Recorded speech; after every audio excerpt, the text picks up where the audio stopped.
Peace and balance. Today we are back on the same mission that we already know, discovering the best parts of ourselves, bringing them to the forefront and sharing it with the world, as well as, just being an example for the world so they could do the same and we can make the world exactly what it's need to be, you know what I'm saying? We could really bring this new world into existence. So today, I just wanted to continue the discussion about multi-dimensional incarnations. And this one is going to be a little bit different. Just to remind you, I already talked about the Arabian or Persian or whatever, the royal assassin that was from Arabia or somewhere in that area. Then I went through the Aztec / Mayan, which is like in Mesoamerica, Mexico, same time period, Then I went into the native shaman, the indigenous shaman, who was an herbalist. I went into that one yesterday. Today, I'm gonna go into one that is a little bit different because I feel like with all of these, they are hard. They was for a second kind of hard for me to believe, you know what I'm saying? Just even in my own mind, I'm like, why am I seeing this? Why is it so vivid in my mind? Why is it like so strong? And I had to ask myself, like, yo, if this isn't real, why is it so strong? Why is it unfolding the way it is in my mind? Like, it was almost like I wasn't even here. I was like fully immersed in my mind or something. Like I wasn't here though. So, and seeing all of these visions and versions of myself, this one was quite by far the most different. Okay, so I had this dream a long time ago, right? And I know it's gonna sound crazy, but it was so vivid. And again, it left such a deep impression that I had to remember it. Like, everybody has a lot of dreams, and, but there's ones that come to you that really make you remember it. Doesn't matter how long it passed, like time passes. So in this dream, I was on another world, I would like to say. There was multiple moons. It was like, you see like planets closer. I feel like it was just like, you could tell it was another place, another planet. It was different, right? And I was fighting in this war. And in this war, in this war, I was going against reptilians, straight honest truth. So this was the dream. So I'm like, yo, why am I seeing reptilian like creatures in my dream? Like, this is weird, right? So I'm fighting, and long story short, to kind of get to the point of the dream, I found myself at like this ending, right? And in the ending, it was like this lady or this princess or like, it was, I know that sounds like a fairy tale or something. It was this woman, like a human, cause even talk about that, she wasn't an alien like them, but I feel like we was even like in different form bodies that we would consider alien, like that's how I want to say it. But I saved her, right?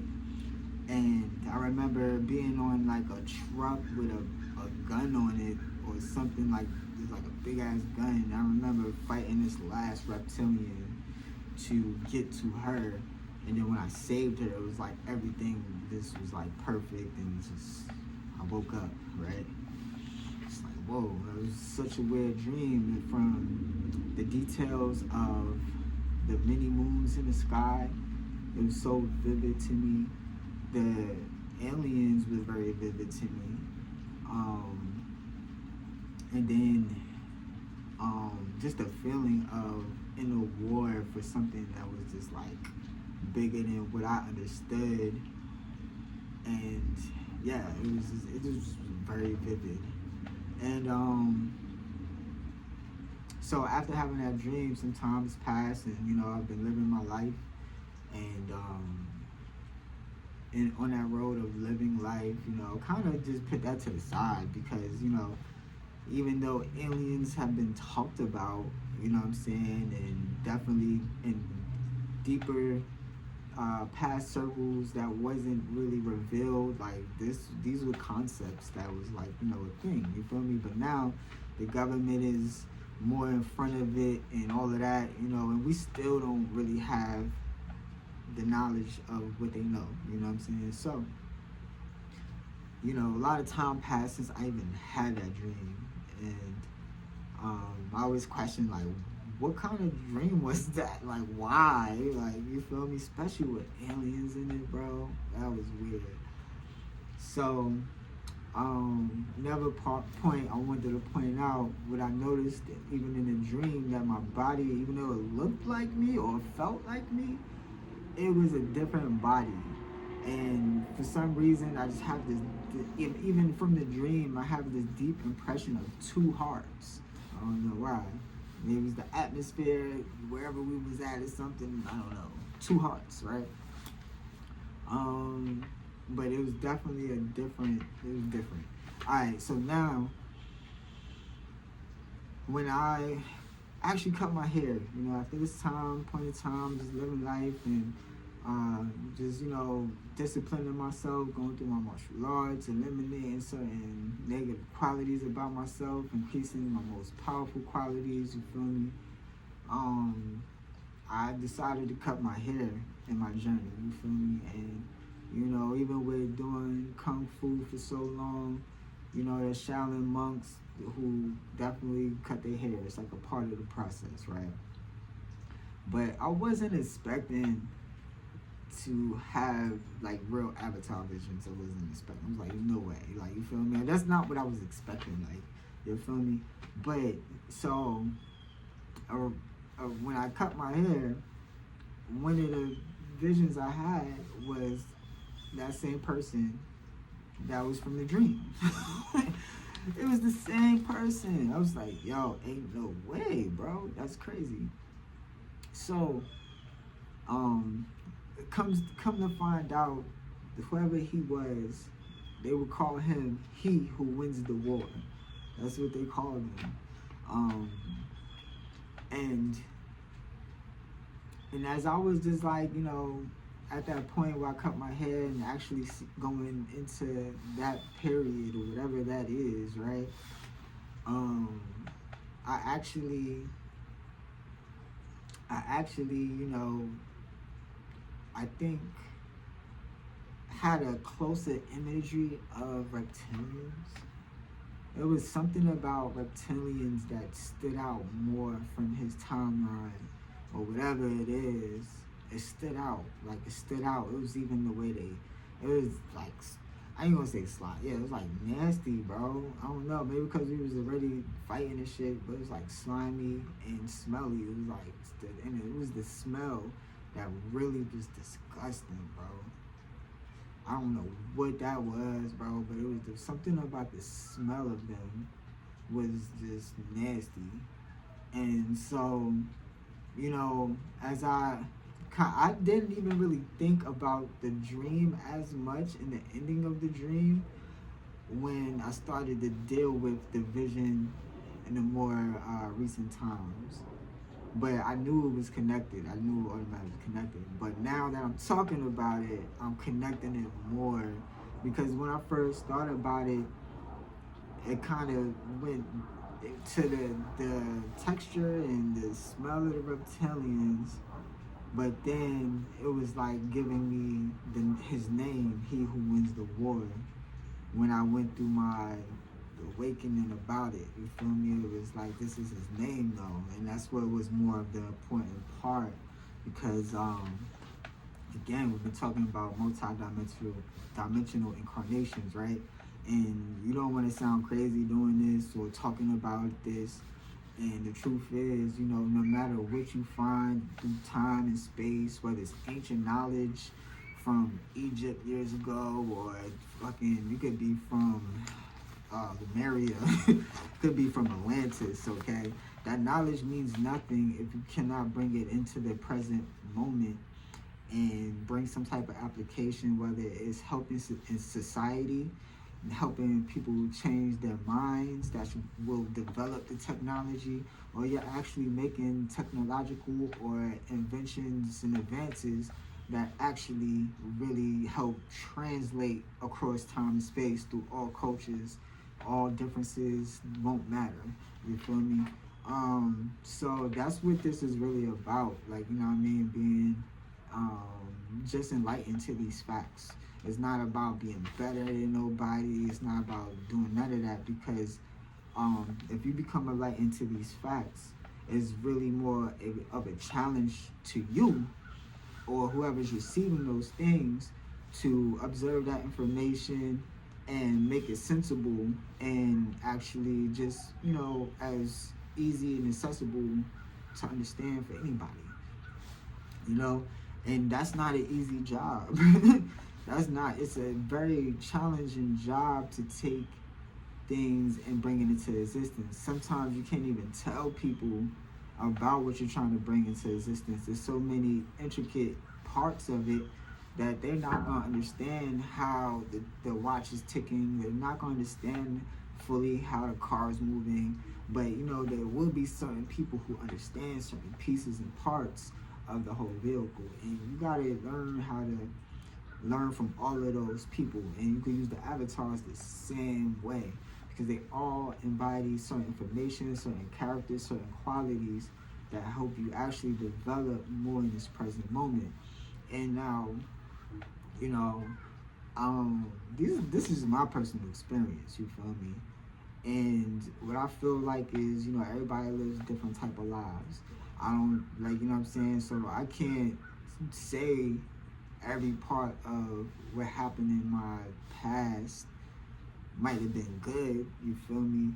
But what I know from the experience that I'm having is that it's so phenomenal that it's more valuable to take the information of what's either good or what's, not the way to go, and just to absorb that information and utilize it better for this present moment, you know what I'm saying? And that's the real way it has to work, you know what I'm saying? Because just like all these pieces and parts, whether a person believes me or not, you feel me, all through time and space, I'm getting to see these different versions of myself. And, it's been a while since I've been even like comfortable to talk about it. Like, I told a couple people about it, but it was like, yo, this is weird. But now as things keep developing, I kind of understand why it's happening. And what, like, you know what I'm saying? Sometimes we need the type of support that only the universe can deliver us. You know what I'm saying? It has to be that mind-blowing. It has to be that miraculous in order to catch our attention, But it's all for the greater purpose of us being able to learn, identify, and adapt in the most evolutionary way, like every moment of our existence. Like, stagnation is, I want to say, in a way, right? With the proper channelings, like, you plant a seed on fertile ground with nothing around it, and it's gonna grow, right? But like, there are people who put copper wires around all of their vegetation and things of that nature, and it grows 10 times faster. Like, you feel me? And more healthier, yeah, right? So I'm not saying that there's not ways to speed up the process or, do all of that. But I think it's more just understanding that the process is happening. That no matter if you plant the seed or have the copper wiring or have the right fertilizer or anything like that, you just have to be aware of the process that's happening. And as you are aware of the process that's happening, you got to use that information that you gain from these ethers to become the exact energy that you are wanting to become, or needing to become, because in that character, that development of yourself is your true authentic self. That's the part of you that God needs here right now in this present moment to be a part of the channeling of the greater energies that are needed, especially with the harder times coming. You know what I'm saying? Or however anybody think about it, if rapture come, this, that, or third, or this, that, or third, whatever happens, God needs you. You feel me? Exactly, to be who you're really supposed to be. You feel me? And um like I feel like we are already forgiven. We've been forgiven. We've been forgiven for a long time. But like I said, sometimes the universe has to make it so mind blowing for you to understand that it's there for you. It has to make like this big theatric so you could get the point, like, yo, bro, like you know what I'm saying? Like the whole LA on fire. Like you have to see whole different scenarios to make you be like, yo. And even if a man or organizations or anybody wants to think that it's more of their wickedness or anything like that, all wickedness is a closed circle. But I'm gonna tell you like that. Wickedness is a closed circle. And there's a difference between just being mad and angry and going through certain emotions and becoming a wicked person.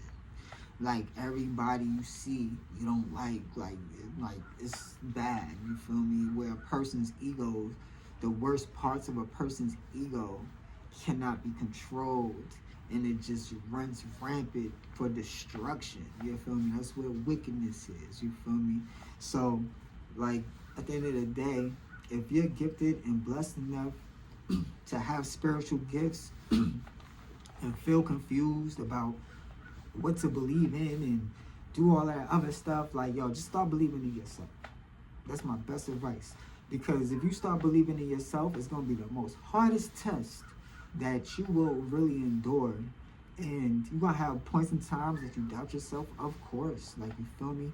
That's not the point. The point is that you bounce right back and you hit harder, you hit stronger.